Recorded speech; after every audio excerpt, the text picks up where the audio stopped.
A very good evening to all present. Ladies and gentlemen, the annual Yadupati Singhania Memorial Lecture is a tribute to late Shri Yadupati Singhania, the founding chairman of Dr. Gaur Singhania Institute of Management and Research, Kanpur. An esteemed alumnus of IIT Kanpur, Shri Yadupati Singhania was a visionary leader whose relentless pursuit of excellence redefined the Indian cement industry and extended far beyond, shaping advancements in science, technology, and industrial growth. A perfectionist at heart, he was never content with the ordinary, always exploring new frontiers, pushing boundaries, and inspiring innovation. To honor his remarkable legacy, Shri Abhishek Singhania, chairman of GHS-IMR, along with the management committee, has instituted the annual Yadupati Singhania Memorial Lecture as a platform for intellectual engagement and scholarly exchange. This initiative brings together distinguished speakers, renowned academicians, industry experts, and thought leaders to deliver insightful discourses on impactful themes spanning science, technology, and liberal arts. Beyond fostering intellectual discourse, this annual lecture aims to inspire and empower young minds by exposing them to transformative ideas, encouraging them to contribute meaningfully to society. It is a step towards positioning Kanpur as a hub for thought leadership, cultivating a culture of knowledge, innovation, and social responsibility. Through this initiative, we celebrate the life, vision, and enduring legacy of Shri Yadupati Singhania, an elegant yet understated industrialist with a heart of gold, whose deep commitment to the greater good continues to inspire generations. I now invite the following dignitaries to the stage. Srimati Sushila Singhania ji, Chairperson JK Cement Limited, Dr. Manindra Agarwal, Guest of Honor of the Program, Director, IIT Kanpur, Dr. Priya Abraham, Chief Orator of the Program, Professor CMC Vellore, former District National Institute, Director of National Institute of Virology, Mr. Abhishek Singhania, Chairman, GHS-IMR, Mrs. Varsha Singhania, Vice Chairperson, Sarpadampat Singhania Education Center, Mr. Patho Pikar, Joint MD, JK Enterprise, for the sacred moment of lighting the lamp, symbolizing the beginning of this auspicious occasion.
I request all the dignitaries on the stage to please proceed with the lighting of the lamp, symbolizing the beginning of this auspicious occasion.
I request all the dignitaries to take their seats on the dais. Thank you. I now request Mr. Abhishek Singhania, Chairman, GHS-IMR, to welcome Dr. Manindra Agarwal, Guest of Honor of the Program, Director, IIT Kanpur.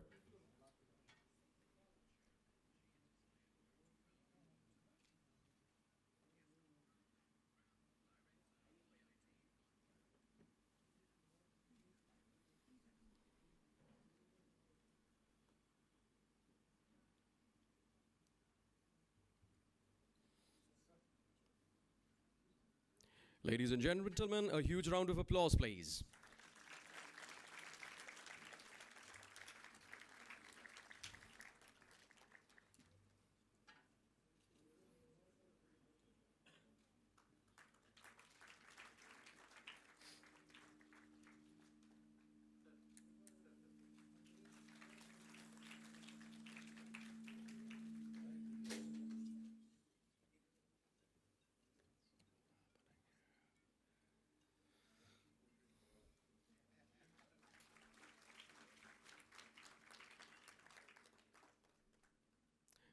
Thank you, sir.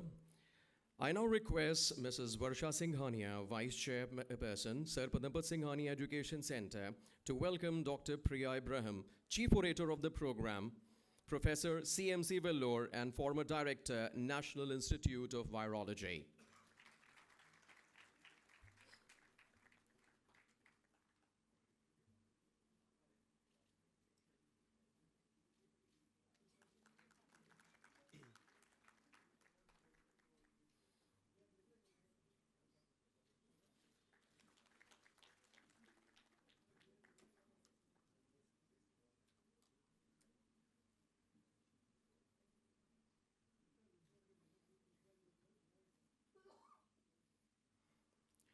Thank you, ma'am.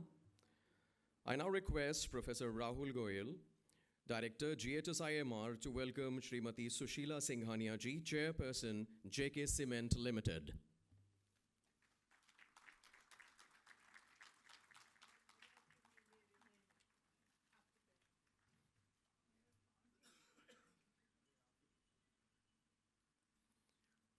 And I request to welcome Mr. Abhishek Singhania, Chairman, GHS-IMR.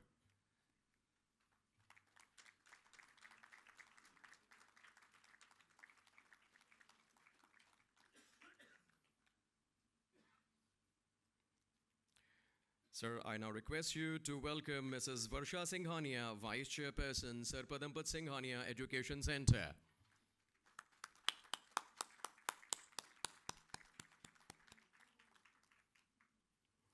So you're requested to also welcome Mr. Partho Pikar, Joint MD, JK Enterprises Limited.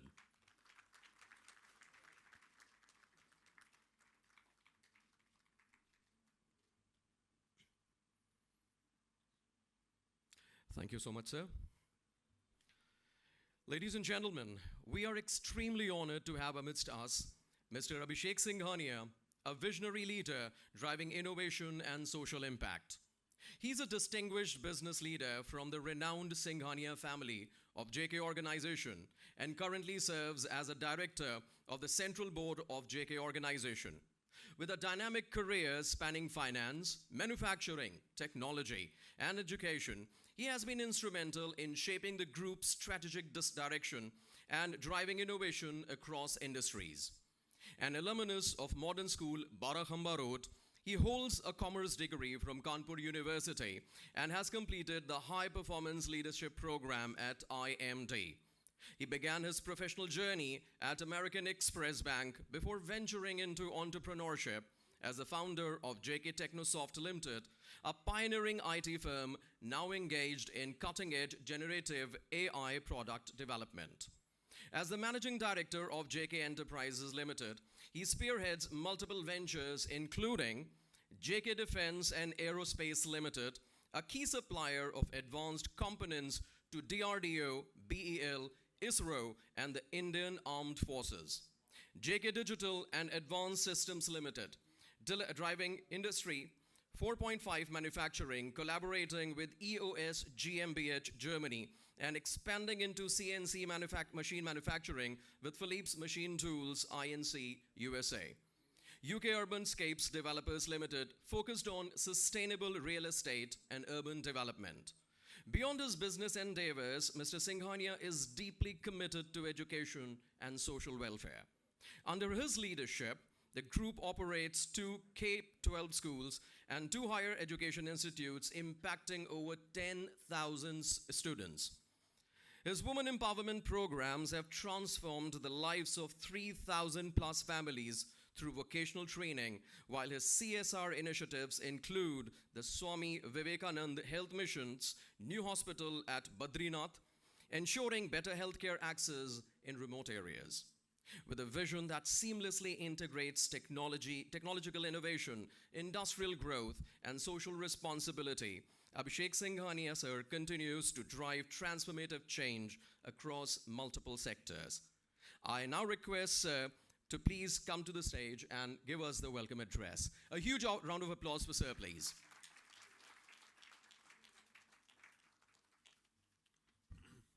Thank you. Good afternoon, everyone. It's with a mix of pride, gratitude, and deep emotion that I welcome you to the inaugural edition of Yadupati Singhania Memorial Lecture. The purpose of this is to spread scientific temper and stimulate thought-provoking ideas in the city of Kanpur. Today, we are launching an enduring memograph, a tribute to my beloved brother, 𝐻𝐵, as we fondly called him. This book is not just a collection of memories, it is a testament of his values, his work, and the impact he has had on all of us. I am deeply honored that we are commemorating this legacy through his memorial lecture, an occasion that brings together brilliant minds and compassionate hearts. Our chief orator today, Dr. Priya Abraham, is a name synonymous with resilience, dedication, and scientific achievement. She is a former director of Institute of Virology and professor at Vellore Medical College, renowned for her groundbreaking work in developing COVAX, the COVID vaccine that has saved countless lives. We are truly privileged to have you here today, ma'am. We are also deeply honored to have Professor Manindra Agarwal, Director IIT Kanpur, as a guest of honor. A stalwart in the field of mathematics and computer science, His contributions to theoretical research and academia have brought immense pride to our nation. Sir, we are greatly honored to have you. My brother was a visionary far ahead of his time. He pioneered white cement in India and foresaw the importance of skill development and extensive road network long before country recognized its needs. He firmly believed that quality and leadership are true pillars of success in business. His love for reading and relentless pursuit of knowledge are qualities we all can learn from. He lived by his conscience, following the footsteps of her grandfather, Sir Padampat Singhania, known for his generosity, honor, and unwavering commitment to society. My brother believed in giving selflessly, even in the face of challenges. He always said that giving back to the society was the highest form of self-healing. And he lived by that principle every single day. His legacy will continue to inspire our coming generations. I am very happy and grateful to have my elder brother, Mr. Ramapati Singhania, here today on this special occasion, who has worked very closely with 𝐕𝐈𝐃. Through his program, we will continue to celebrate his life, values, and thought leadership always. Thank you.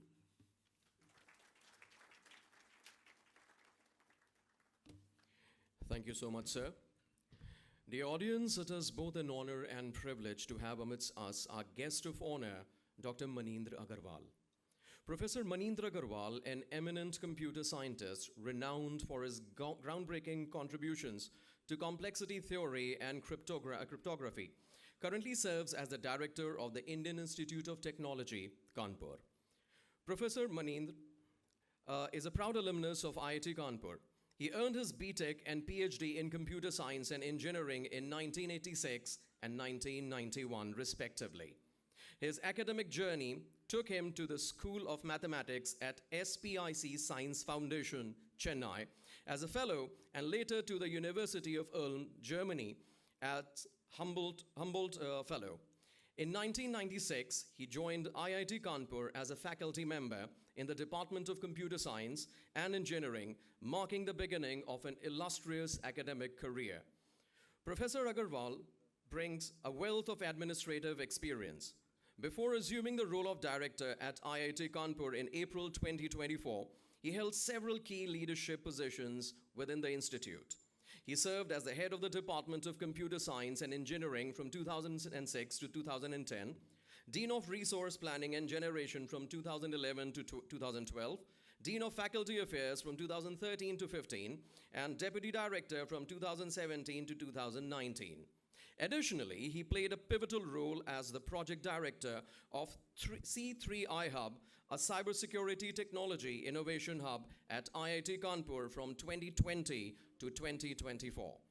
His most celebrated achievement is the development of AKS primality test, the first unconditional deterministic algorithm that efficiently determines whether an n-digit number is prime in polynomial time.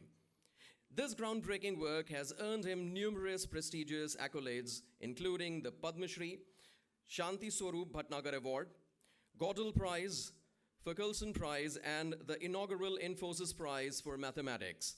Sir, I now request you to please address the audience. Thank you.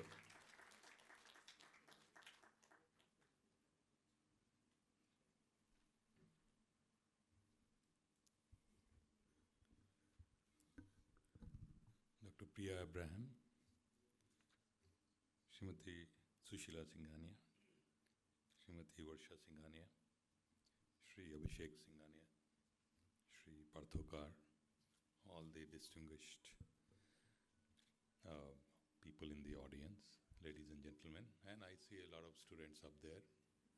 Very good evening, and thank you for giving me the honor to be here in front of all of you. It's a wonderful initiative to nucleate this lecture series in the name of YP. I mean, that's how he used to be called in IIT Kanpur also, although he was 10 years my senior, but I would hear the stories, and his batch was very famous and exceptionally accomplished. His batch, which recently celebrated its 50th reunion on campus, maybe just about 2 weeks ago.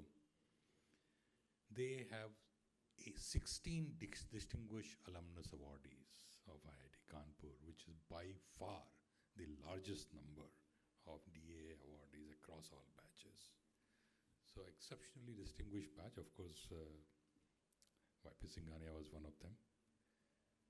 And they got together recently on campus, and there were all sorts of stories being told. There was a lot of recollection of role played by Mr. Singhania in those stories. I would rather not recount them here. But suffice to say that it was a great, very interesting insight for me, because as I said, I was 10 years his junior, so I didn't come across him in IIT Kanpur, but it was, indirect learning about all those experiences was a very amazing experience, I must say. Coming to the theme of this lecture series, which is science, technology. This is also very apt because today we are in the midst of technological revolution. Of course, every era would, in the last 100 years, would probably say we are undergoing a technological revolution. But the revolution that's happening today is unprecedented. Because what used to happen over 10 years earlier is happening maybe over 10 days. The things are moving so fast. The way technology is pushing the frontiers rapidly is simply unprecedented. And it's very hard to keep up with it. But it's very important to keep up with it because as a nation, we must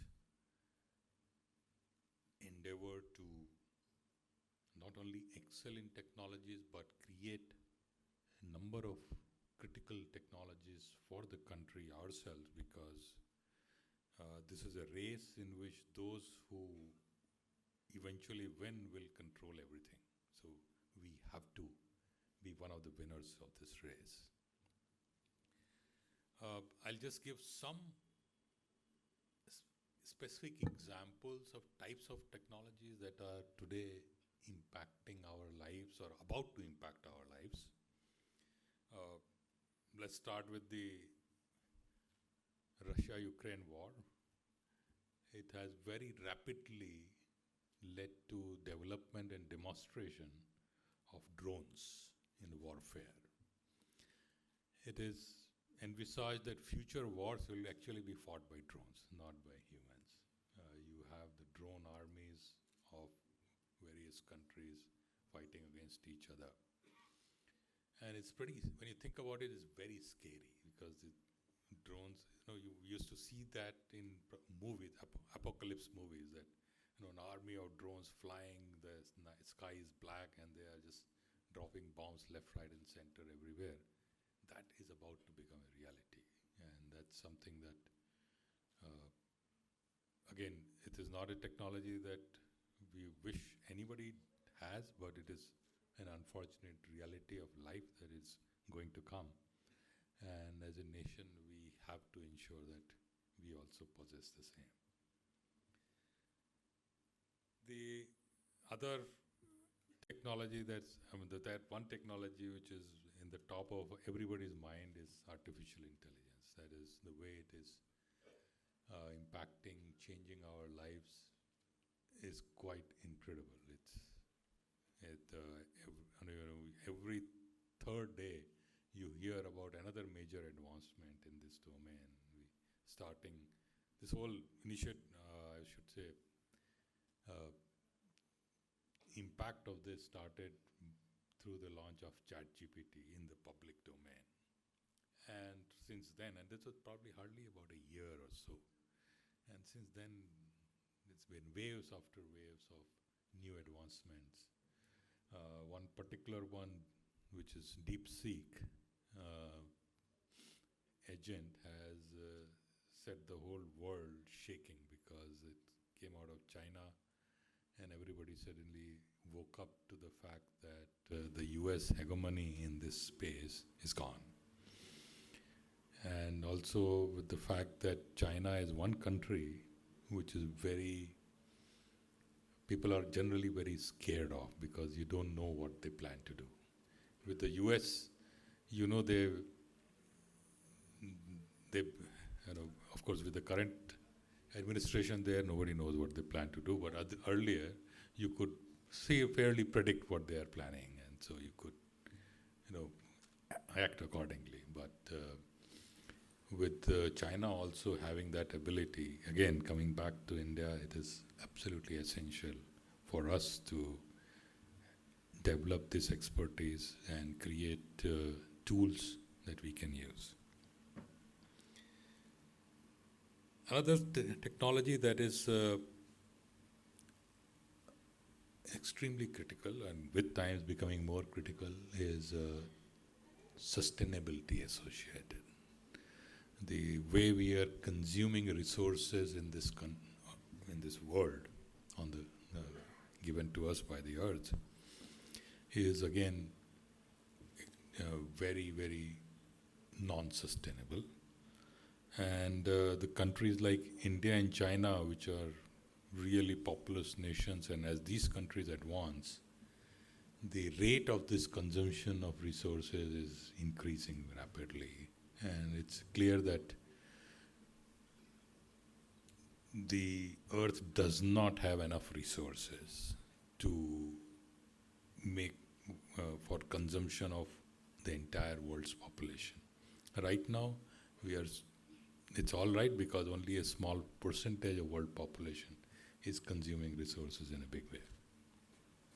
So we have to transition to technologies. And of course, it's not possible to stop development. I mean, every country wants to develop. It's not practically feasible to say, okay, no development anymore, let's just stop here. So what we need, therefore, is to develop technologies which consume far less resources. And in fact, if possible, they are net zero in terms of resource consumption. And again, for our country, this is exceptionally important given our large population size and potential for large resources requirements. Next one is connected to our main speaker, the medtech. The technology in the medical space is again changing the way we do treatment of patients, whether it is diagnostics, whether it is therapeutics. There are very interesting gene-based therapies which are slowly coming to the market. Of course, they are still very expensive, but that's an opportunity for the country as a whole, that we do have the talent and potential to create these therapeutics at a fraction of the cost. And that's where we can gain an advantage. Of course, Dr. Abraham is famous for her vaccine development, and that's another remarkable technology today that the time duration for initiation to development of a vaccine has reduced remarkably, and this is going to again even improve in future with the infusion of AI into helping with the developments. Agri-tech is the next one I want to mention, that in this agriculture domain, again very critical for our country, from the perspective of as our population becomes has more income, they would like to buy more food and more higher quality food, and it's up to us as a country to produce this food in sufficient quantities. Again, technology here, and it's a combination of technologies that I already mentioned, whether it is drone or AI.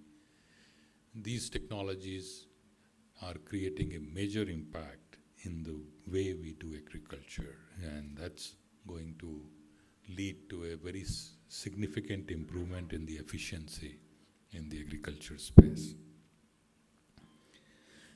Finally, not finally, it's almost final. The technology which is not yet there, but is threatening to come anytime, the quantum technology, or the quantum computers. This is a type of computers, some of you may know, which exploits the natural quantum phenomenon to do faster computation. And certain types of computation can be done much, much faster by this. And the types of computation that it can do much faster include some very critical computations needed by the world. For example, if you have a large amount of data and you want to go look specifically in that data for a specific entry, and the usual way would be start from the left, keep going, scanning it, stop until you find it, or rather stop as soon as you find it, otherwise keep going. With quantum computer, we don't have to do that. In much faster, without looking at or scanning, we can find that data far more quickly. And that has an application just about everywhere. So the world is very intensely looking at, multiple countries are in the race to develop first quantum computer. Of course, quantum computers are still there, but their sizes are too small as yet to become really useful. But the race is on to get the first useful quantum computer. It was predicted that it was going to take 20, 30 years, 2 years ago. Today, that has come down to 10 years. And I'm sure by next year, we'll be talking about maybe a 5-year window. So these things are moving very, very rapidly. And finally, with all this technology that I talk about, massive amount of digitization, of course, is the backbone of these technologies. And when you digitize everything, all the data, all the information is in the cyberspace, along with the great benefit that it provides, also come major or potential problems with it. One is the security. A lot of it is critical data. You need to ensure that it remains secure. If it was physical data, you could buy a safe, buy a very good lock and key and put it inside and be done with it. But the digital data, that's no longer true. The attacks can come from anywhere across the world. And so one needs different techniques and much more intensive techniques or complex techniques to protect the information of critical nature. And the other aspect is ensuring the integrity of data. That is, along with, for example, along with the AI, we have the problem of biases. Your ChatGPT, you ask certain questions, and there are innumerable examples where they clearly provides a biased answer. Now, ChatGPT on its own doesn't have much of although it's called an artificial intelligence tool, but it doesn't have the ability to deliberately induce a bias. It is just a reflection of what it has learned from the internet. So those biases, how to remove those biases, also going to become very important as we go along. So these are some of the very important technological issues and challenges that I think as a nation we must be aware of, we must collectively work to address. And next decade or so is going to be exceptionally critical for us that this decade is going to make or break us. If we do our tasks well, I think we will have good control of these technologies and we'll be fine. Otherwise, we will fall way behind many other countries. So with the hope that all of us do get our act together, and in a decade's time, we are in a happy place. Thank you all for listening to me. It was a pleasure. Thank you.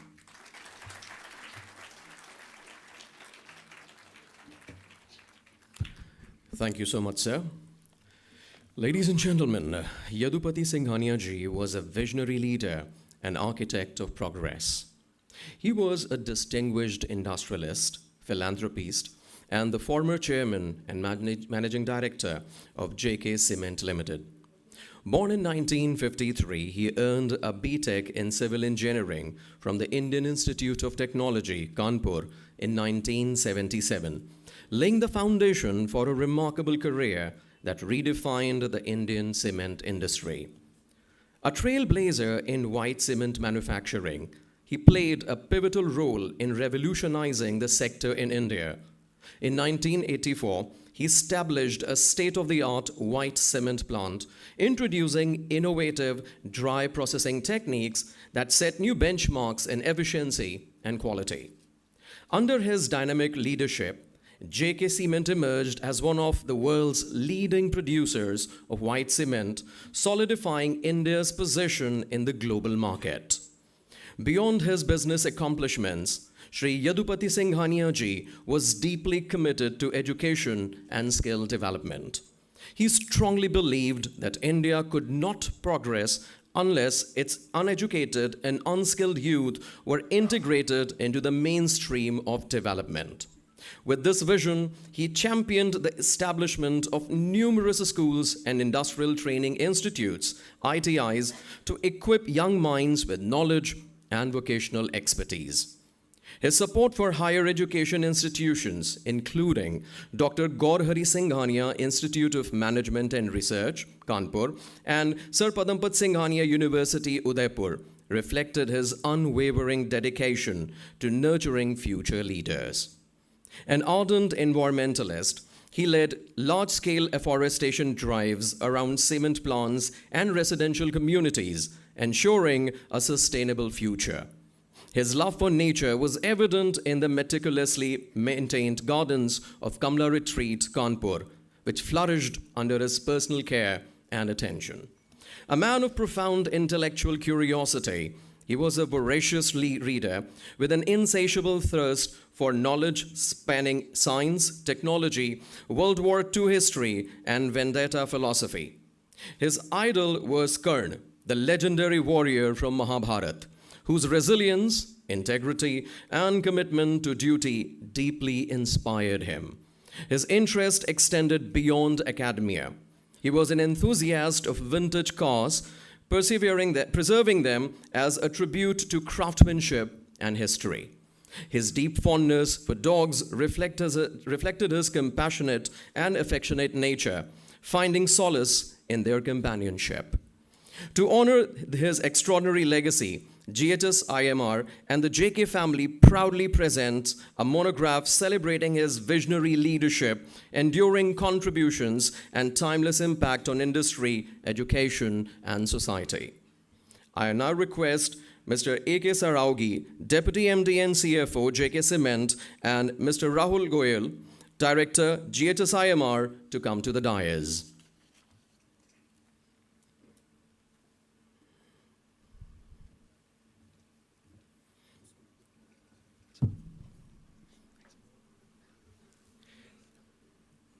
I now request all the dignitaries to release the monograph.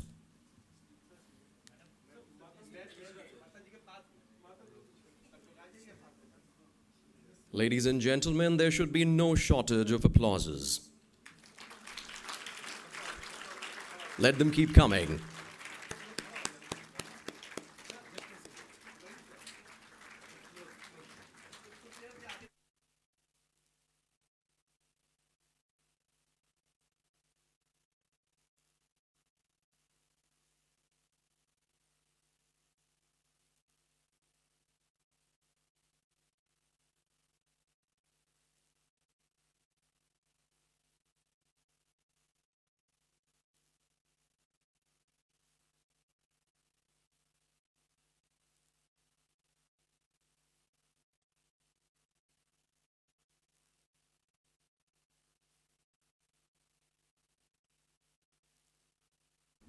Thank you so much. I now request all the dignitaries to take their seats in the audi.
Ladies and gentlemen, Professor Priya Abraham is a distinguished virologist and academician known for her pioneering contributions to clinical virology and infectious disease research.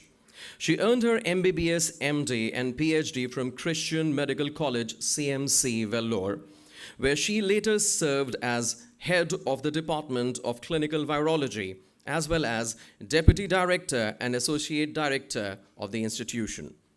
Her groundbreaking work in hepatitis B research began in the late 1990s when she displayed a key role in evaluation of India's first indigenous hepatitis B vaccine. She has since contributed to innovative HBV vaccines delivery methods, particularly for high-risk patients. Under her leadership, her team introduced diagnostic molecular testing for hepatitis B and C viruses as early as 1996, significantly advancing disease detection and management in India. As a technical advisory group member of the National Hepatitis Control Program, Professor Abraham has been instrumental in shaping public health policies. Her research has received funding from ICMR, DBT, British Council, NIH, WHO, and Institut National de la Recherche Scientifique, Quebec, Canada. On the international stage, she has contributed to WHO's Guidelines Development Group for HIV and HBV in 2012 and 2014, and was appointed by WHO to draft the hepatitis screening guidelines for Myanmar in 2017. Additionally, she serves as a WHO consultant for the hepatitis, HIV, and STI elimination guidelines and operational plan for the Southeast Asian region. She is a fellow of the Royal College of Physicians, the Royal College of Pathologists, and Royal College of Tropical Medicine and Hygiene. In 2019, in just 2 months before the COVID-19 pandemic, she assumed the role of director at ICMR, National Institute of Virology, Pune. Under her leadership, her team achieved several milestones like detecting India's first SARS-CoV-2 cases, visualizing the virus under an electron microscope, isolating the virus, and developing serological assays, collaborating with industry to develop India's indigenous COVID-19 vaccine, and conducting research on emerging SARS-CoV-2 variants and antibody responses. Even amidst the pandemic, she and her team actively investigated outbreaks of Zika, avian flu, Nipah, and monkeypox in different parts of the country. Dr. Priya Abraham continues to serve on numerous national and international committees and is recipient of numerous prestigious awards. Her achievements have been featured in the Braided River Universe of Indian Women in Science, UNESCO, New Delhi, Spotlight Series, South Asia, Indian Women in STEM, and Wikipedia. She has also been invited to speak at the Royal Society in London in November 2024. With 239 publications and 5 chapters to her credit, Professor Priya Abraham continues to be a trailblazer in virology, vaccine research, and public health, shaping the future of infectious disease management in India and beyond. I would want you all to give her a huge round of applause. And ma'am, I now invite you to deliver your address.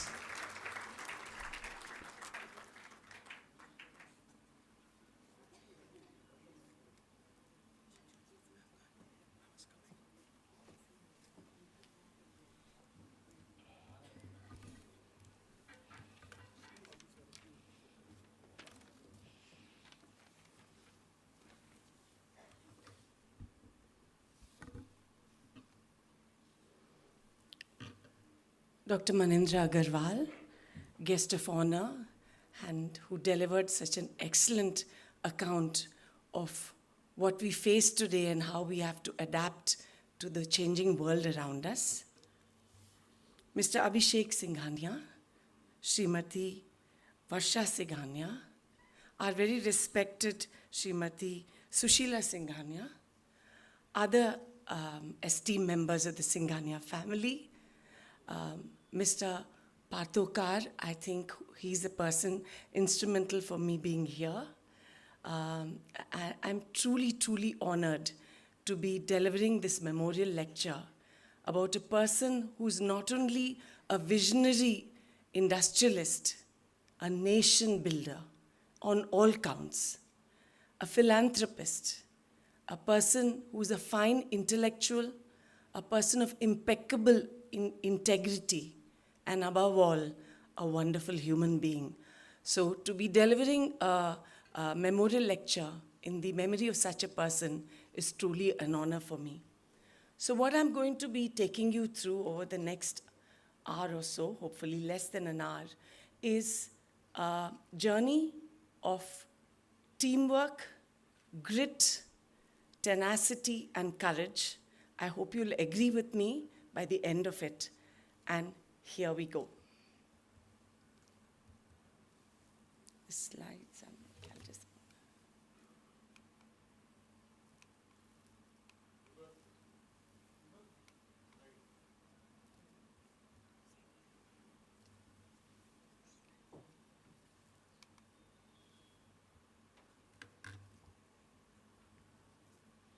So while this is getting fixed, I was a professor at Christian Medical College, working in the Department of Clinical Virology, enjoying my work, feeling quite satisfied with what I was doing. I was also roped into the management when I was given the opportunity to apply for this job. And here was my new assignment on November 18, 2019, to take over as director of the ICMR National Institute of Virology. The ICMR is under the Ministry of Health and Family Welfare, and this institute is the only virology institute among its 27 institutes. So when I took over, I had a feeling that maybe I was just not good enough for the job. Well, I quickly settled into the job as best as I could. And the very next month after I joined, we started hearing about pneumonia that was affecting the central city of Wuhan, where people were falling ill with a fever and pneumonia that was different from the pneumonias people had heard about. The first case of this type was actually encountered in the beginning of December 2019. And many of those who got affected seemed to have an association with the Hunan seafood market, wet market, where they sell a lot of animal, basically Chinese meat eaters Some of the animals are still live. So a lot of the cases seem to have an origin to that place. And by the end of December, they had announced, the Wuhan health authorities had announced to the Chinese government, which then made it known to WHO that they were facing a completely new beast. We learned later, by Jan 7th of 2020, that this was a new kind of coronavirus. And we at NIV, coming back to Pune where I had just joined, in the month of December itself, the sound of a new microbe, a new possible virus, was getting our antennaes bobbing. We were watching this with great interest. So I got together with my colleagues this is what I would call our war room, where we sat, and my physician scientists, doctors, were studying the clinical presentation of this new pneumonia. They were also making case referral forms, clinical case definitions, and my laboratory colleagues were actually trying to make a test that could detect this new coronavirus. Luckily for us, the National Institute of Virology reports to WHO many of the novel cases of flu that occur in India. So we had a connect with WHO, and so we could get the sequences of the primers and probes, genetic sequences, and we made up our own RT-PCR, which many of you know that terminology by now. We made up our own real-time PCR to detect this new coronavirus. So just to summarize what happened, we realized that it's not sufficient that we alone should run this test, though initially we were the only ones doing it. What I realized is we need to equip the nation. This was a respiratory bug. And you know, if you travel in a flight and somebody has it, 5 people, 6 people can pick it up. They would have started out in Wuhan or in China, and within 24 hours, they spread it in the US, Canada, where have you. So we knew this will one day cross the shores to India. So we decided to equip labs, government-run labs, they're called the Virus Research Diagnostic Labs, that were closest to the major airports, because that was where the virus would come in. So we first trained those labs, and while we were doing this, sending out reagents to them, lo and behold, on Jan 30th of 2020, we detected our first cases, and we had to report it to my boss in Delhi, and then that was reported to the ministry, and from then it was history. Those were the first cases of SARS-CoV-2 that we detected for India. And for those of you who have an interest in science, when you're doing a new test, and you're looking for a new agent in patients, you don't put all your eggs in one particular lab. You have a backup lab that will run the same samples in a blinded fashion, not knowing which sample is which. They run it, and if they can replicate those results, then you are spot on. So we are on 2 campuses, so I got primary lab to test, and then those samples were sent to the secondary lab to test, and when they agreed on the results, we were very sure of the findings. And it was only after following that rigor did I have the temerity to actually tell my boss in Delhi, because I was quite aware of what would follow. Well, I thought I was quite aware. So then hell broke loose. I had to have beef up security in the institute, because the journalists went ape. They would all get into the institute to know the latest about the new coronavirus. And we, for a period of time, were the only people testing for this virus. So with all samples that came in container boxes were sanitized, and whether in rain or sun, they were shipped into our lab, where they were opened up, taken to the biosafety cabinet, tested. These are images of my staff working with the RT-PCR. And in the right corner, you can see some very bleary-eyed staff who were doctors who were reporting on these results. People wanted results yesterday. There was no time. They wanted the results so quickly. So we had a 3-hour shift to do the testing and to report. And we worked like that almost into July of 2020. So when we were making these kits, RT-PCR kits, putting together the kits and sending out to the different parts of the country, I told my colleagues, we have to be really sure that what we are sending is of quality. Because tomorrow somebody will say, we couldn't pick up something, or they would falsely pick up something which is not coronavirus, SARS-CoV-2. So I said, let us get ourselves adjudicated by the premier agency in the World Health Organization. Let them send us some coded samples, let us test, and let them rate our real-time PCR. And I'm proud to tell you that we actually got 100% rating for it. And then I told my colleagues, we are good to go. I feel confident that we can do this. We can send out reagents that are worth their name, carrying the name of ICMR. And we proceeded to send it to different parts of the country, be it in the far-flung parts of the Northeast, to the uppermost parts of our nation, in Kashmir, down south, west, east.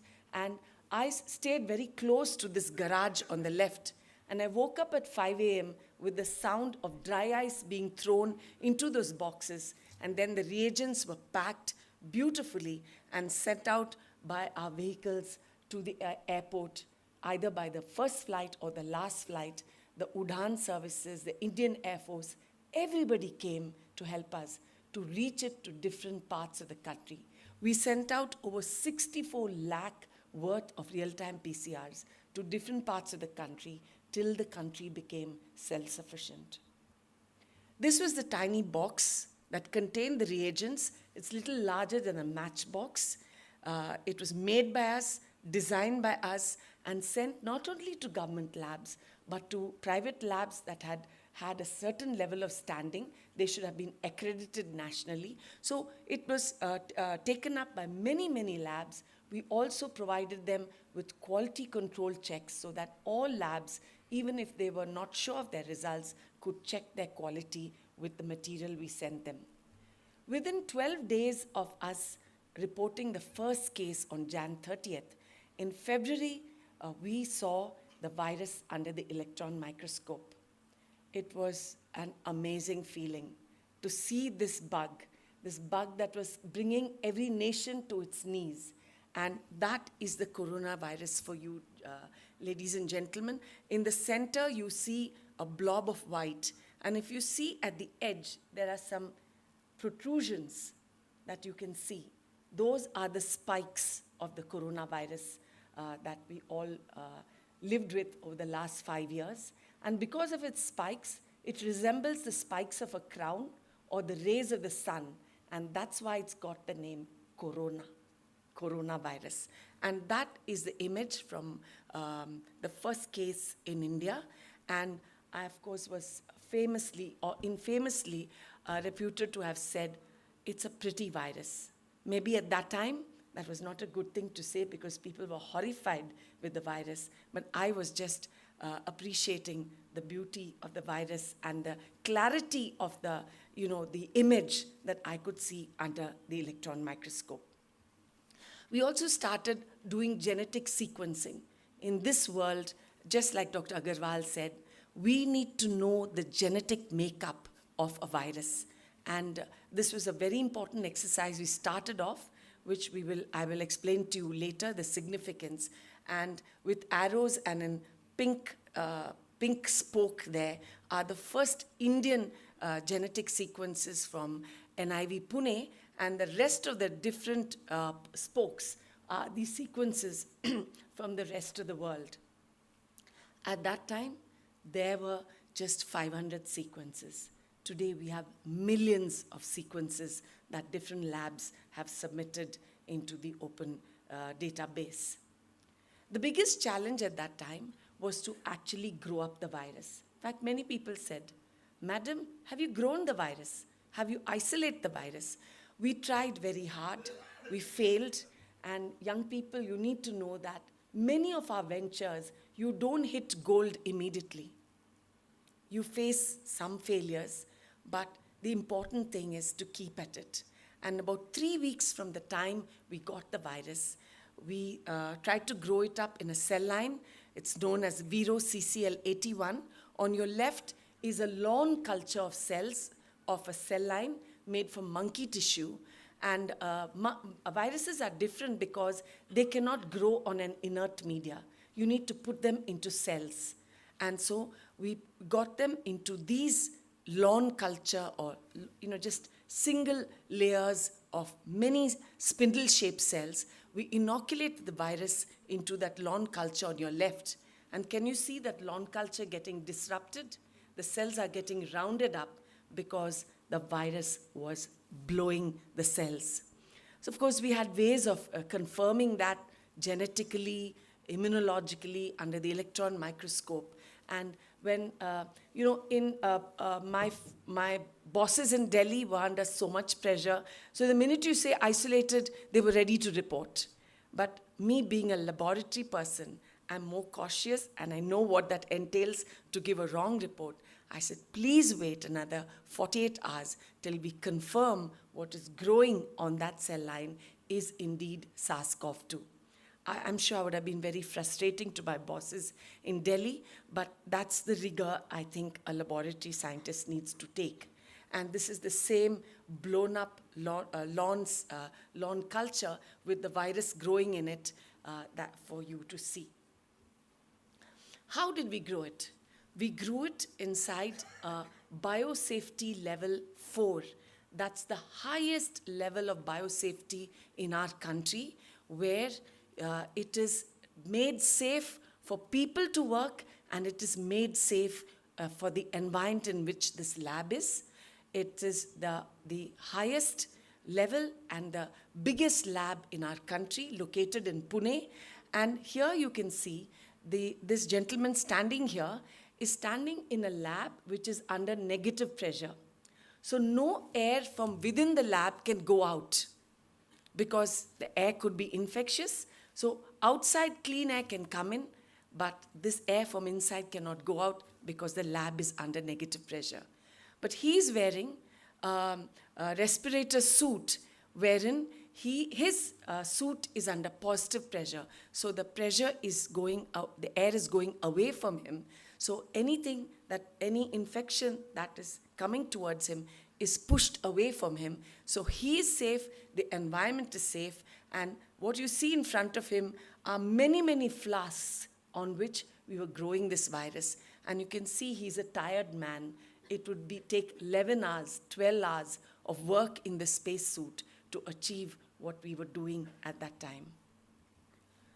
In the midst of this all, my boss in Delhi, Professor Balram Bhargav, called me and said, Dr. Abraham, you need to send a team to Iran because there are many of us are Indians there in Iran, students, pilgrims, tourists, etc., who are at risk of succumbing to this new virus.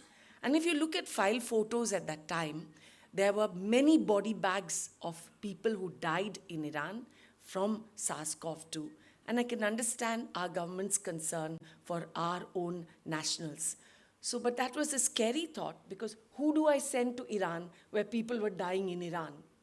So anyway, there were 6 gentlemen who very bravely agreed to go. I show their pictures to you, wonderfully brave gentlemen who went out there, screened 2,800 plus people. The negative persons came back to India. The positive people stayed, they cleared the virus, hopefully. The ones who came to India went into quarantine, and then they were returned to their families and to the community. This was a very difficult task, but again, the Indian Air Force, even the Indian Embassy, the Iranian Embassy, they all were extremely helpful in helping us repatriate Indians from a country so troubled at that time. We also repatriated nationals from the cruise ship, the Diamond Princess. If you remember that iconic picture of it docking off the Japanese coast, We also rescued Indians from Italy, and these were done, samples would come in maybe at 1:30 at night, and by 9 a.m., Professor Bhargav was ready to know the results, which meant when you're handling thousands of samples, testing them, we need to not only run a 3-hour shift, but also there was no margin for error. Soon, the whole world went dry with reagents or RT-PCRs to test because everybody was testing furiously to protect their own countrymen, and we were having difficulty in procuring reagents from overseas. So this was a very good initiative where many companies came up with their own candidate RT-PCRs, and they were validated in our center. And if they were good, they were informed to the ministry. If they were not so good, we handheld them to improve it. If they were bad, we did not hesitate to say that they were bad and should not be used for clinical use. So we validated over 500 plus made in India RT-PCRs, many serological tests, and this was a move towards India's Atmanirbharta. We became self-sufficient without depending on importing stuff from overseas. We also had to go out into the community to check out the antibody response in people who had faced or been infected with this virus. It was not easy because when people went out with all this personal protective gear, people would run away. So we had to inform the locality that we were coming. We were coming to take a blood sample. And this became very useful when we moved to the vaccine era. Growing the virus gave us huge potential to make our own antibody detection assay because we were able to grow up so much of virus, make so much of virus antigen, and we made our own antibody detection assay, which was coined the name Kavach ELISA by GHSIMR. I give you the timelines there, and this, by an expression of interest, was transferred, the technology was transferred to 7 companies so that antibody testing could be ramped up in our country.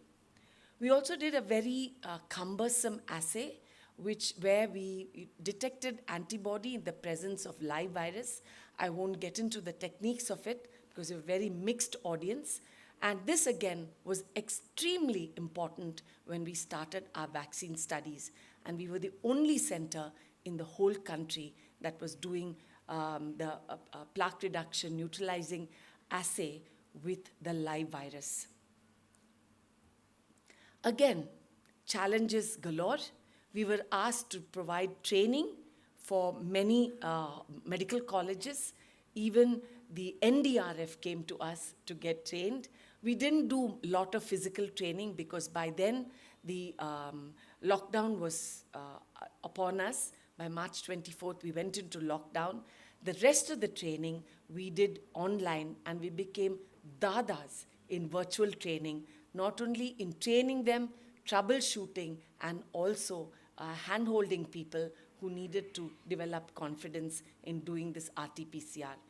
Some labs needed physical visits, and our scientists were very good to go out and train them. We were also asked to make a training video about how to handle samples safely, how to actually do this RT-PCR to get good results. This too, we made a video and made it available to headquarters in Delhi.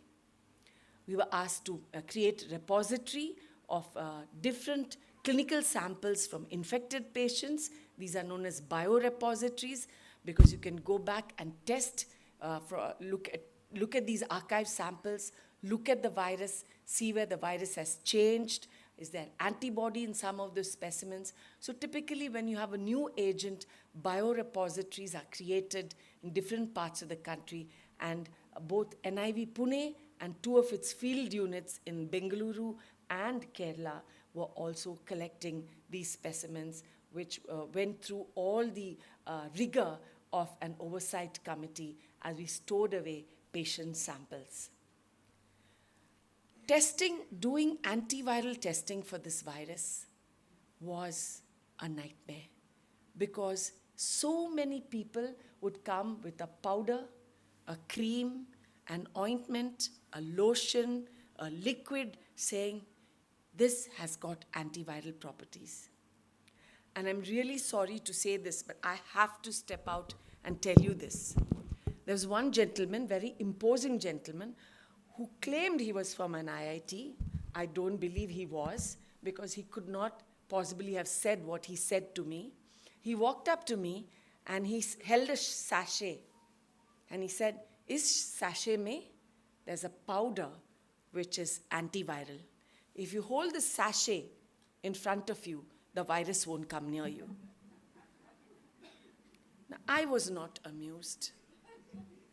So I told him, you can go and tell the President of India, and if he tells me to do that also, I won't do it. But he was unknown to me, a man of great influence, and this reached the higher levels of the government. And it came back to my boss, and they said they did not like the comment that I had made. They actually wanted me to walk, but my boss said, she is under a lot of pressure. But I think at that time, if I had to walk, I would have walked away with pride. Because I think that was pushing it to the limit, because we had all kinds of very influential or seemingly influential people putting, undue pressure on an institute which was pulled in so many different directions, as you can see the different activities we went into. And I thought it was one of the most challenging times of our life. We interrogated about 100 compounds, of which about 22 were effective, and then they must have gone on to further interrogation. You may recall that people who were infected were beginning to be treated with serum or plasma from those who recovered from the virus, convalescent plasma. That was a rage. People would catch hold of people who, cleared the virus, and they were just bloodletting. So at that time, companies came to us. These are companies that generate serum and plasma in horses, or what we call equine. So they said, we can do it. We will inject the killed virus into horses. Horses are big animals. They can produce a lot of antibody. Give it to us. We will do it in horses. Now, this is not a new concept. In fact, our anti-snake venom, anti-diphtheria serum, anti-tetanus serum is all made in horses, simply because horses can make a lot of antibody. And as long as you've killed the agent, the horse won't die, but it's an animal that can push out a lot of antibody. So we went into this full throttle. In fact, even Serum Institute of India, Biologicals E, and 3 other companies came. Again, we floated an expression of interest. Totally 5 companies came to us, and we handed over the technology. But again, science teaches you other things.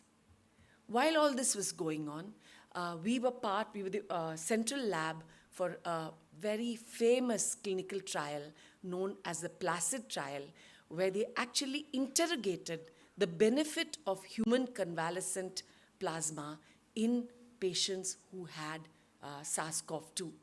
And the results of the trial showed that it did not make a difference. So therefore, our efforts of handing it over to industry went completely below the radar, and we just stopped doing it.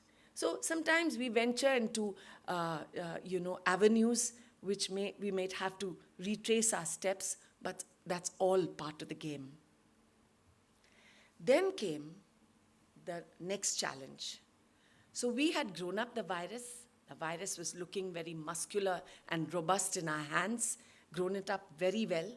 And then BBIL came to us, to ICMR, and with a copy of that email marked to me, asking us whether, since we had the live virus, whether we were willing to work with them in making inactivated whole virion virus vaccine for them, partnering with them to make a made-in-India vaccine, which later came to be known as Covaxin. So this was something we had never done before, but times were desperate, so we thought, okay, let's go for it. So we handed over the virus to BBIL. It was very ceremoniously handed over. It was live virus crossing Maharashtra to Telangana, lots of live virus. It went into their fermenters. They inactivated it with chemical known as beta-propiolactone. They gave it back to us to check whether the virus really was killed. We again interrogated it for its genetic composition, antigenic composition, etc. And then began the preclinical trials. Remember, before you stick a vaccine into a human being, it has to go through some animals to check out whether it is safe. Is it toxic? Is it actually protecting against the virus? So our first set of animals were golden hamsters or Syrian hamsters, which came from the state of Telangana. We had a sister ICMR institute that sent us hundreds and hundreds of hamsters where we did our experiments. I'll show that shortly. But in this slide, you can see we started with preclinical studies on hamsters and rhesus macaques, which are monkeys, rhesus monkeys, and then went on to the phase 1, phase 2 clinical trials, and then the phase 3 clinical trials, just before which it was certified for use in human beings. Now, these are the experiments. That's the cute little golden hamster you're seeing there. And again, for laboratory people, this is easy to understand, but remember, you always need to have controls when you do any experiment. So we had 3 formulations of the vaccine, which was killed. The virus was killed. It was mixed with an adjuvant. An adjuvant is a compound that boosts the immunity of the killed virus. So we had group 3, group 2, group 3, and group 4 animals received different compositions of the vaccine. And group 1 was a placebo group. That means it's a control group that just received phosphate buffered saline. No vaccine in it. Just a dummy. Okay? Every time you need to have a dummy to know whether the test material is good or bad. So group 1 was the placebo or dummy, and group 2, 3, and 4 were different formulations of the vaccine. Hamsters received this in 3 doses on day 1, day 14, and day 35. And then we gave a gap and then gave them the challenge with live virus. We gave them live virus. So they were seemingly vaccinated with 3 doses and gave them the virus to their nostrils and then observed them over the next few days, sacrificing a proportion of them, looking at their body fluids, their organs, looking for the damage and trying to see if any virus could be got from these tissues and fluids. This seems simple, but you can imagine when you're working with lots of live virus, animals, taking the precautions not to inject yourself, not to inhale it, and working in that biosafety level 4, where the pressure is very, very different from our atmospheric pressure. It's under negative pressure. So these experiments went on. All our interactions with Bharat Biotech International Limited was virtual. To date, I have not visited their facility. But I think the best thing about the pandemic, it opened up virtual interactions, and we perfected it so well that we could interact, exchange our findings, fine-tune the experiments, and we did this, and this gave us the temerity to then go on to, before I go on to the monkeys, if you look on your left is the placebo or the dummy lung of a hamster, and the inset B, C, and D are the vaccinated hamsters, and I think you'll agree with me that the lungs in B, C, and D look a bit more healthier than the one in the extreme left, which looks blotchy and there's a lot of blood accumulating in the lungs. That's the control that was not protected by vaccine, received the vaccine, and these got different formulations of the vaccine, protected by the vaccine, and when they received the virus, their lungs still stuck it out. Next coming closer to humans, was the monkeys. And this is an infamous story. My veterinary scientists decided to go to get some monkeys. Normally, we see lots of monkeys near our mandirs, melas, where there are railway stations, where people gather. And you can, catch them, quarantine them, and do experiments. But this was lockdown time. Monkeys got no food. They went back to the forest to eat their berries and whatever they get in the forest. And my colleagues, veterinary colleagues, said, Madam, hum 2 din baad aa jayenge. We'll come back with our monkeys. 2-3 din ke baad hum aa jayenge. I said, sure, because there's a lot of pressure to start with the next phase of preclinical trials, animal trials. And they came back after 22 days. There were no monkeys as soon as they got into the seeming forested areas. And again, students of science and management, you cannot touch either hamsters or monkeys without clearing animal ethics approval, without clearing CPSCA approval. All this should be done with all the approvals that should be taken before you start these critical experiments.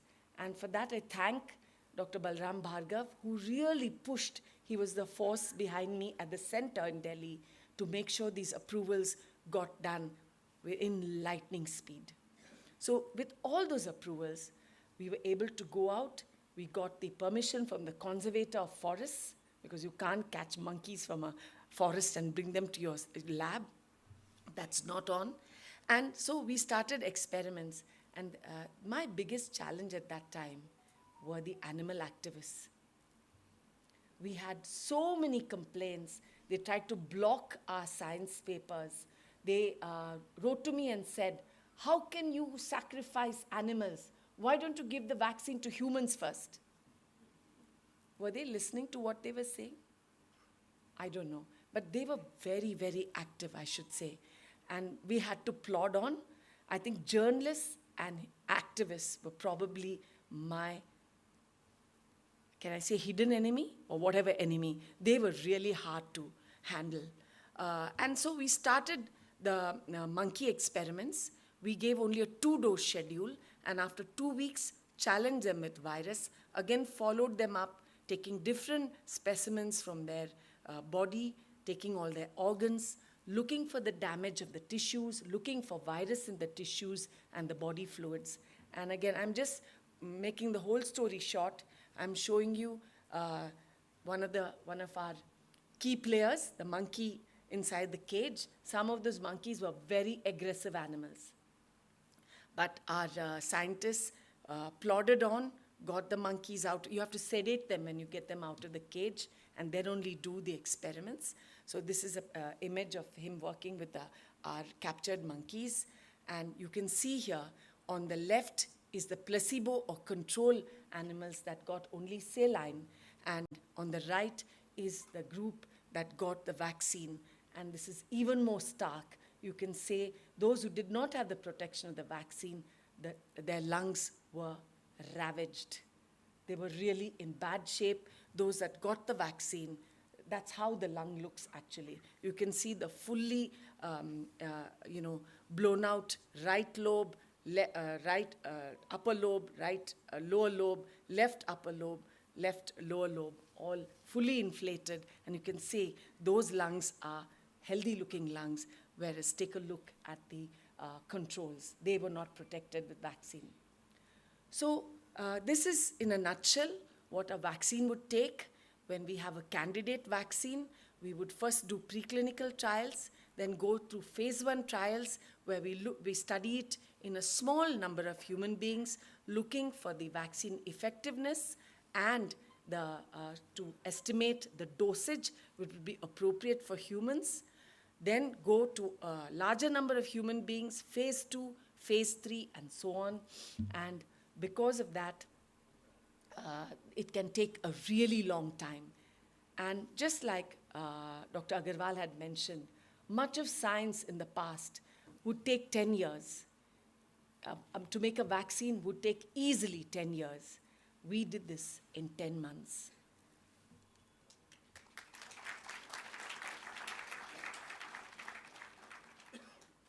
Dr. Bhargav was a tough boss, but he was an efficient boss. And he wrote a book called Going Viral. Some of you may have read it. And it's all about the making of the vaccine. And you know, when I visited him, when all the heat of the pandemic was dying down, he gave me a personal copy of that. And it really, really touched my heart. That even though I had a few run-ins with my boss, I think he probably appreciated what NIV did. This is the infamous facility, the BSL-4 laboratory, the only one of its kind in Pune, where we did all those dangerous experiments. If you want to handle Ebola, Nipah, smallpox, the deadliest of deadly viruses, they are handled in here. If you look carefully at the perimeter, there's a fence, and the fence is electrified, ladies and gentlemen. You can't get in there. Even if I had to go in there, I had to go through security, and rightfully so, because it's a very guarded facility. We also contributed to other vaccines. Even when Covishield, which Serum Institute of India made, it's actually the British version of AstraZeneca. So when Covishield was made in India, the director, DCGI, wanted us to do some immunogenicity. That means, could it produce enough antibodies in our Indian population? So for Covishield, we helped with that. We helped Zydus Cadila with the first DNA vaccine. We helped Dr. Reddy, who started making the Russian Sputnik vaccine. We made another vaccine for Serum Institute of India, the RBD-VLP vaccine, but basically the experiments were not good. And that's another account where our efforts went down the drain, but nevertheless, we did and tried as hard as we could.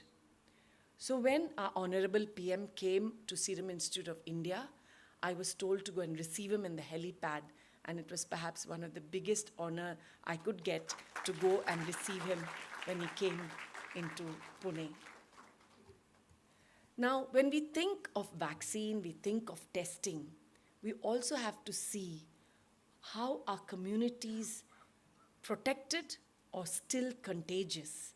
And one effort that was started at that time was that you see, individuals who get infected with COVID actually shed the virus in their stool.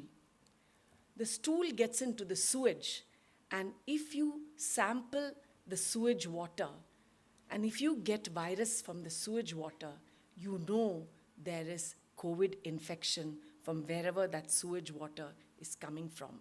So that's an indirect way. It's now become very popular to sample different communities, not only for COVID, for antimicrobial resistance, what have you, so that this became a very powerful tool at that time. And these are technicians who were sampling manholes and sewers in Mumbai, where our field unit was, to look for the virus. Not a very savory job to do, but they did this nevertheless, so that we could see where the activity of COVID was still there and where vaccination needed to be ramped up. You may also remember that the virus kept changing. You heard about the Wuhan virus, the Alpha virus, the Beta virus, the Delta virus, and the Omicron virus. And every time the journalists just loved to talk about it and scare the people.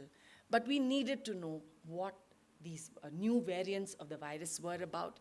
And these different waves are waves of different genetic variants of the virus. And we have finally settled in the Omicron, in the apple green here. And we were monitoring that Now, why would you monitor that? You do this surveillance simply because when you get a new variant of the virus, will it affect your RT-PCR diagnostics?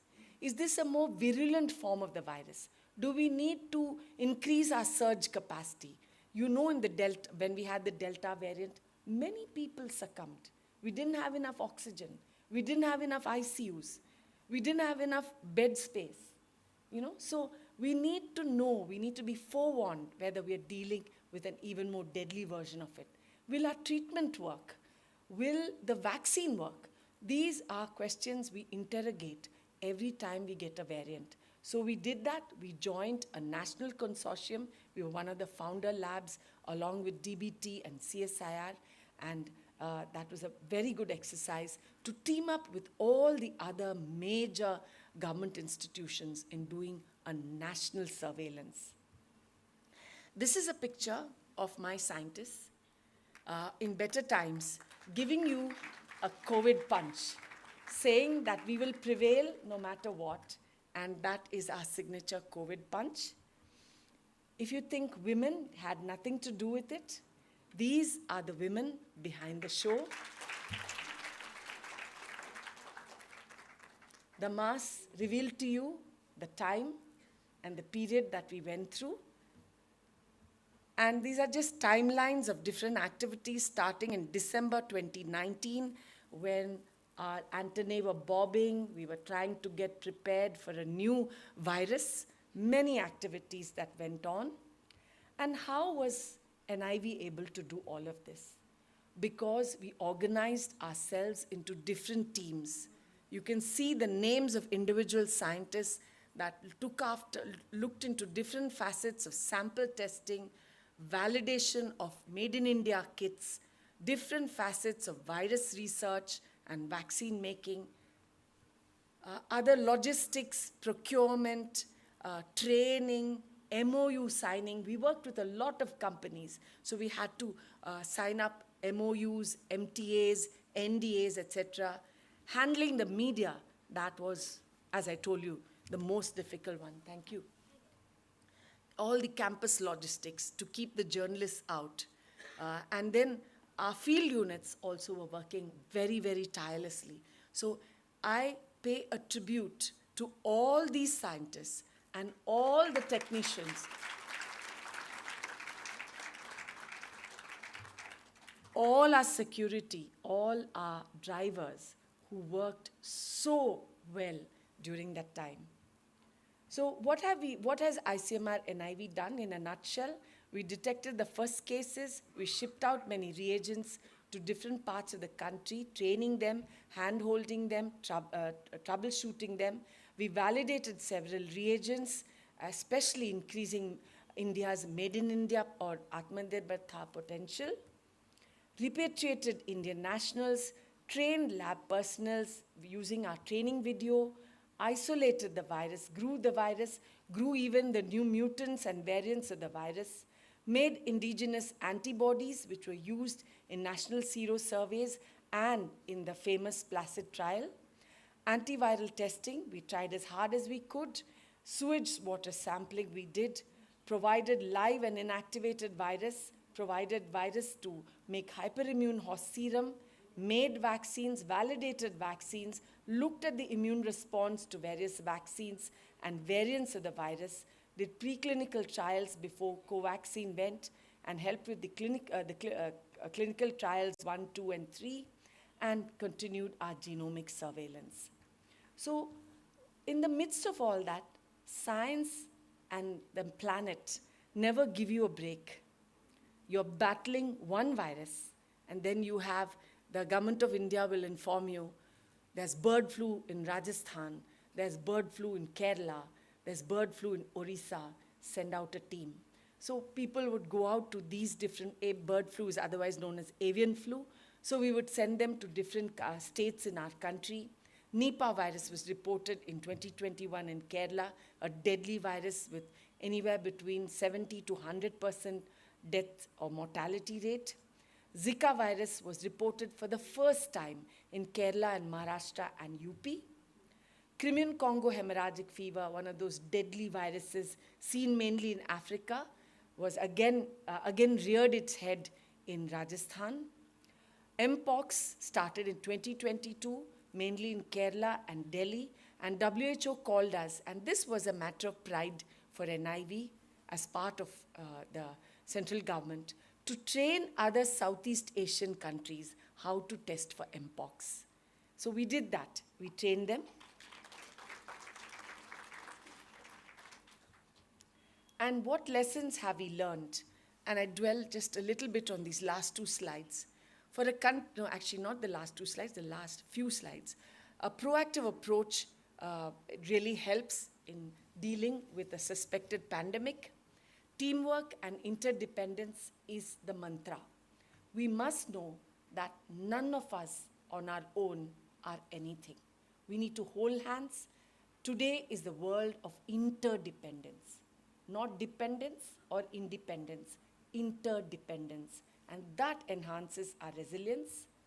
Diagnostic research tools need to be built only on quality. Introduction of Made in India reagents, we were able, whatever we make, will enhance India's capacity in the face of a lot of nationalism that happens in other countries. They refuse to share their consumables and reagents. Continued genomic surveillance is the way we will go into the future. The future would require effective surveillance, which needs to be continuous, not just in the big cities, but in the points of entry, in the far-flung borders of our country, in the community, in the rural parts of our country, underserved areas, and that contributes to what we would call pandemic preparedness, where we as scientists prepare for the next bug, what WHO would call disease X, the unknown next pandemic, cause of the next pandemic. Of course, we need to also sensitize, train, and support the frontline leaders, which are really our healthcare workers. They are the ones who will see the next patient. They would be the most vulnerable when they see a patient with a new deadly bug. Strategies that personally helped me was to stay focused, stay connected, communicate to my colleagues simply in a way to be understood, provide the needed support, listen, listen, listen. Listen to my colleagues because they give me advice, they give me where they come from, what they're going through. 7 of my colleagues lost both their parents during the pandemic. Okay? And be willing to make adjustments, improvise, be available, approachable, and amiable to all across the ranks. Care and empathy and compassion. We had a technician who had advanced renal disease. We didn't want him to travel through Pune, so we gave him an opportunity to work from home. That time, work from home was not yet very popular, but we got him to work from home because we didn't want to put him to the risk of traveling to work. We had some hard choices to make. I had to close down the canteen because that's where people mill, that's where infection can spread. So food was vended in the open under a tree. People went with their own mugs, their own tiffin dabbas. They could take their food if they wanted food from the canteen. The kitchen was open, but the canteen was closed. No more fancy farewell functions in our conference hall. The functions were under the banyan tree, out in the open. People didn't like it, but we had to be careful. Sharing the credit is by far the most important thing, I would say. None of this was possible without that huge, huge dedicated team behind me, and I salute my colleagues. Forge partnerships locally. I became friends with the Army Thoracic Institute because we were not a healthcare facility. One of our staff nearly died, so I struck up an MOU with them where they could do research in our lab, and in turn, if any of my staff became sick, they could be treated by this prestigious institute so that they would not run the risk of succumbing to this virus. I made friends with the railway division manager because as soon as the lockdown was called off, I wanted commuter trains starting quickly to bring the staff into the city, and also made friends with the police commissioner, because during the lockdown, our staff would be stopped in Pune, but I made these badges for all our NIV staff with a unique number, and the police commissioner was very kind to let them through the city to come to the facility. And also, to be able to do all of this, I found ways to de-stress. My favorite way is to listen to instrumental music that makes me just chill and,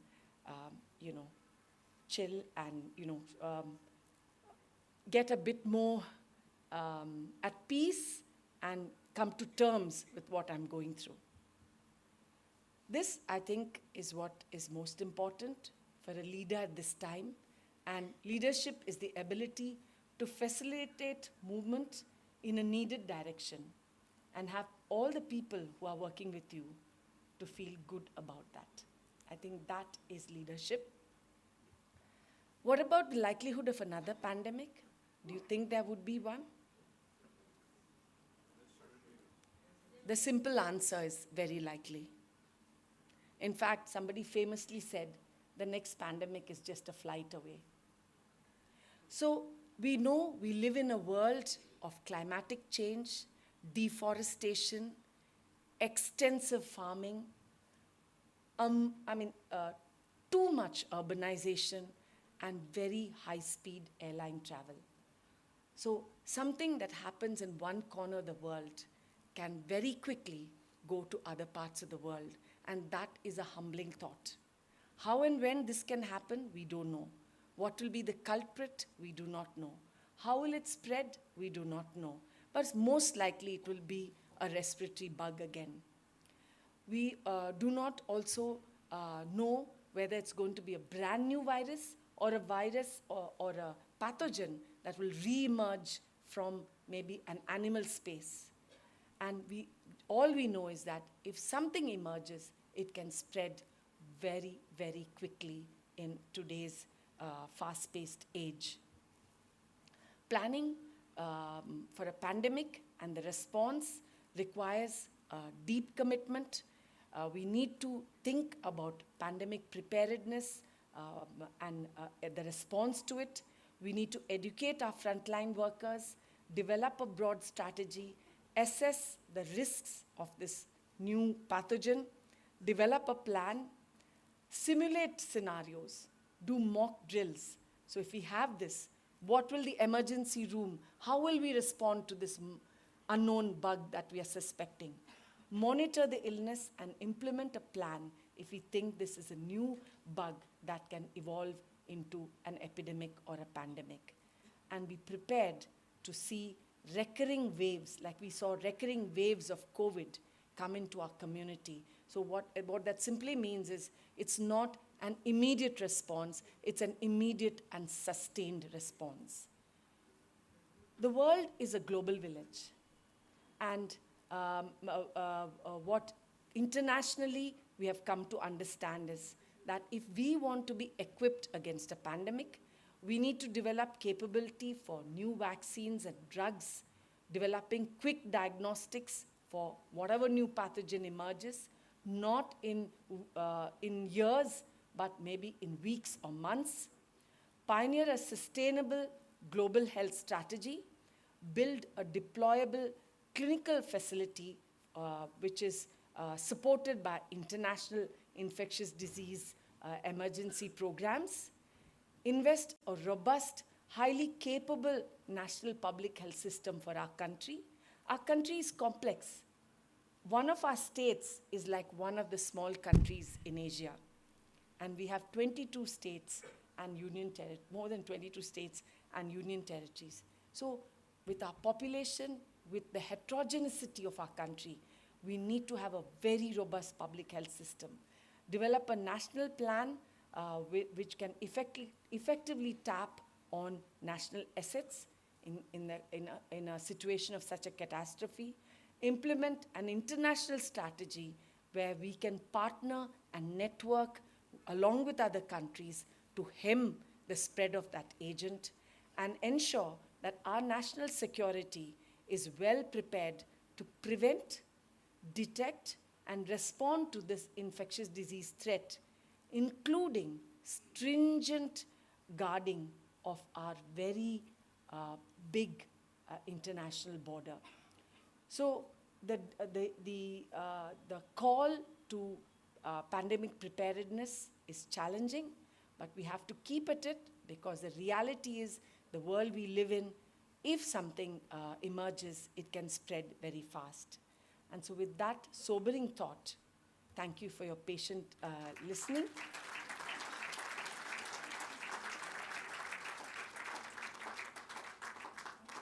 Just to tell you, these are the two campuses of NIV Pune.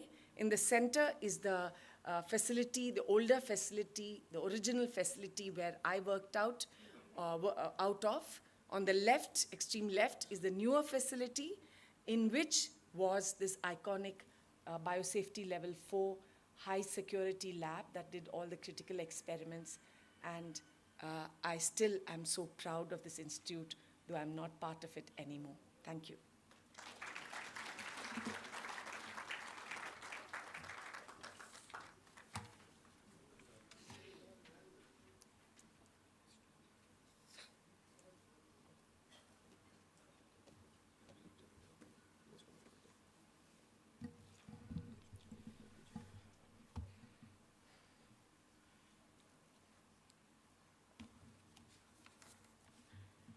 Thank you so much, ma'am, for this wonderful insight that you gave of the times that sitting in the confines of your home, you feel so secure, but the amount of hard work your team, the amount of dedication that was put in was really inspiring today, and it was really amazing to know how much you all have gone through the pressure, the timelines, the deadlines, and everything. So I think the ma'am and her entire team deserves a huge round of applause one more time. And one more thing, ma'am. You said wonderful things about leadership and the qualities. I've learned one thing from a very famous quote from Nawab Pataudi, the famous Indian captain, test cricket captain. He once said that when it comes to leadership, it's all about a leader either leading from the front or pushing from behind. But I guess you manage both things very well. So that was amazing, ma'am. Now I'll conclude, and I now request Mr. A.K. Saraugi to deliver the vote of thanks. Sir, please.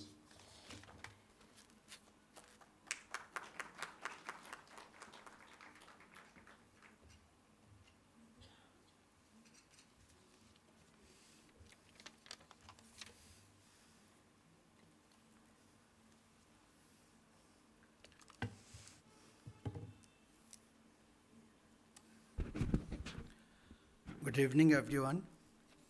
On behalf of Dr. Gaur Singhania Institute of Management and Research, it is my honor to extend our heartfelt gratitude to all those who have contributed to making this event a meaningful tribute to late Shri Yadupati ji Singhania. For me, this moment is deeply personal. I had the privilege of working along with Yadupati ji for over 4 decades, watching, learning, and witnessing firsthand his brilliance, his foresight, and his quiet but resolute leadership. He was not just a builder of businesses, but a mentor, a guide, and above all, a man of wisdom and integrity. This lecture series is a fitting tribute to his memory, a way to ensure that his ideals, his learnings, and his vision continue to inspire generations to come. A special thanks to Dr. Priya Abraham, Director, National Institute of Virology, for delivering a thought-provoking and insight keynote address. Your words have not only added depth to our discussions today, but also reminded us of the importance of science and leadership in shaping our world. We are also privileged to have Dr. Manindra Agarwal, Director IIT Kanpur, with us as our guest of honor. Sir, your presence and perspective have enriched this gathering, and we are grateful for your time and wisdom. a heartfelt thank to Srimati Sushila ji Singhania, Amma ji, for gracing the occasion. Your presence brings us a warmth and continuity, reminding us of values and traditions that Yadupati ji cherished. Our sincere gratitude to Abhishek Singhania, Chairman GHS-IMR, for his leadership and support in shaping this program. A special appreciation to Mrs. Varsha Singhania for her efforts in developing the monograph of Yadupati ji, and a valuable tribute to his legacy. I also thank Mr. Ramapati Singhania and Mrs. Rashri Singhania for attending this function. I also appreciate Mr. Partho Kar, the Joint MD of JK Enterprises, for skillfully anchoring today's event, and he has been instrumental in preparing this monograph. A sincere thanks to Dr. Rahul Goel, Director GHSIMR, and whose dedication and planning ensured the success of this event. To all our contributors to this monograph, the editorial team and the members of the media, we are grateful for your time and effort in helping document and share Yadupatiji's journey and impact.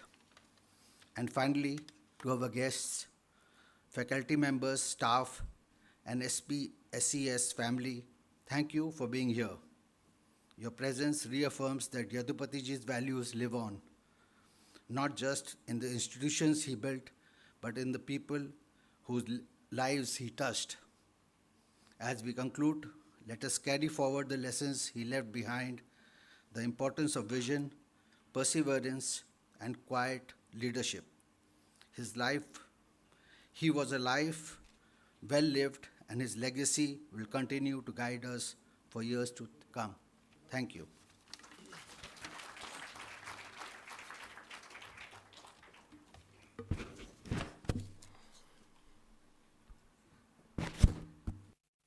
Thank you so much, sir. I request all to now rise for the national anthem.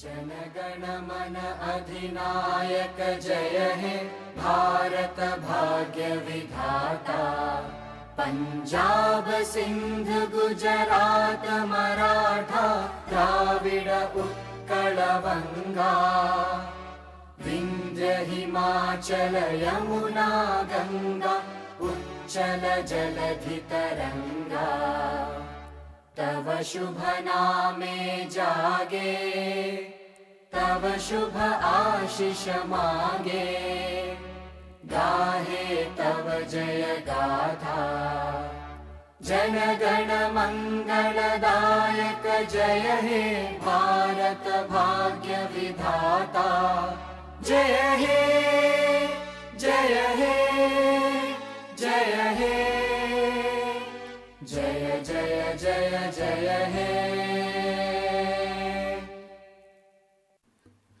Ladies and gentlemen, I'd like to inform you that there is a high tea on the right-hand side, so please do go there. Thank you.